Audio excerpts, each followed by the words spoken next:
حضرت امام حسین نے صبر کی جو انوکھی داستان رقم کی ہے، کائنات میں اس کی کوئی مثال نہیں ملے گی آپ کو۔ صبر کسے کہتے ہیں اس کے بارے میں کہنے والوں نے بہت کچھ کہا ہے۔ واویلا نہ کرنا، منہ پہ تماچے نہ مارنا، ناشکری کا کلمہ نہ کہنا، اعضاء کا ایسا اضطراب کہ جو شریعت میں نامحمود ہو اس کا سرزد نہ ہونا، صبر کے بڑے مفاہیم ہیں۔ لیکن صبر کا مفہوم میں نے ایک یہ بھی پڑھا ہے کہ صابر وہ ہے جس کے معمول عبادت میں فرق نہ آئے۔ پہلی صف میں کھڑا ہونے کی عادت تھی، نماز پڑھتا تھا، جوان بیٹا فوت ہو گیا، اذان پکاری گئی تو پہلی صف میں کھڑا پایا گیا، نماز قضا نہیں ہوئی، آپ کہیں گے بندہ صابر ہے۔ گھر میں میت پڑی ہے، نماز قضا نہیں ہوئی۔ جس کے معمول عبادت قضا نہ ہوں وہ صابر کہلاتا ہے۔ صبح اٹھ کے قرآن پڑھنے کی عادت تھی، گھر میں میت پڑی ہے، چلو دوپہر کو تدفین ہونی ہے، نماز پڑھی تو تلاوت آج بھی چھوڑی نہیں ہے، ہم کہیں گے بندہ صابر ہے۔ اگر صبر کی یہ تعریف ہے کہ معمول عبادت قضا نہ ہو تو صابر کہلاتا ہے، تو پھر اس تعریف کے آئینے میں امام حسین کو دیکھو۔ 71 لاشیں پڑی ہیں، اپنا بدن زخموں سے چور ہے۔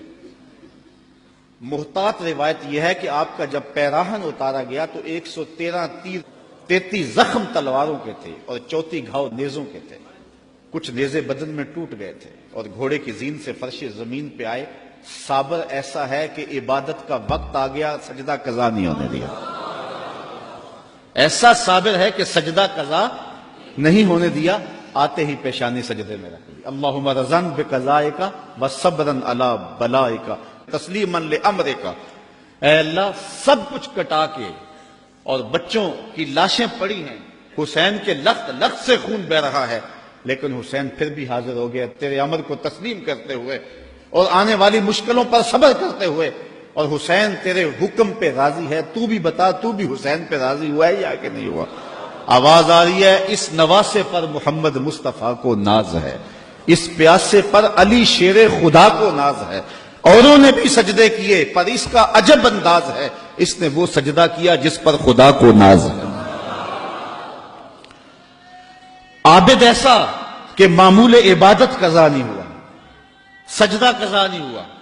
اب آپ جانتے ہیں کہ امام حسین کا سر جو تھا سجدے میں جھکا ہوا تھا کہ دست قاتل نے سر انور کاٹ لیا اور پھر سر انور کو کاٹ کے نیزے کی نوک پہ چڑھا دیا۔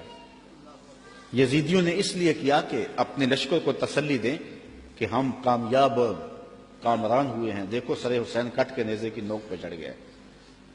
تو جب انہوں نے نیزے کی نوک پہ سر حسین چڑھایا تو لشکر یزید سے آواز آئی، یہ کیسا سر ہے جو کٹ کے بھی سر بلند ہے؟ اس کی سر بلندی اب بھی نہیں گئی، اب بھی یہ اونچا ہے۔ اور جب سر انور نیزے کی نوک پہ چڑھایا گیا تو اس انداز سے چڑھایا گیا کہ کٹی ہوئی گردن کا رخ آسمان کی طرف اور سر انور کا رخ زمین کی طرف۔ تو کسی شاعر نے تخیل باندھا، بآنکھ سر نیزے پہ اور سوئے زمین ہے روح، یعنی سجدہ ثانی کی ہے آرزو۔ رکعت میں 2 سجدے ہوتے ہیں، ابھی ایک ہوا تھا کہ سر کاٹ لیا گیا، حسین کی پیشانی میں دوسرے سجدے کی آرزو مچل رہی ہے۔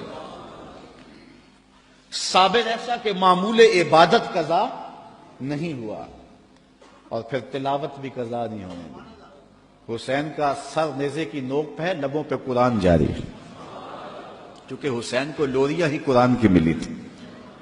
تو حسین ابن علی رضی اللہ تعالی عنہ سے صبر سیکھا جاتا ہے، استقامت سیکھی جا سکتی ہے اور اپنی زندگی میں اس کا چراغاں کیا جا سکتا ہے۔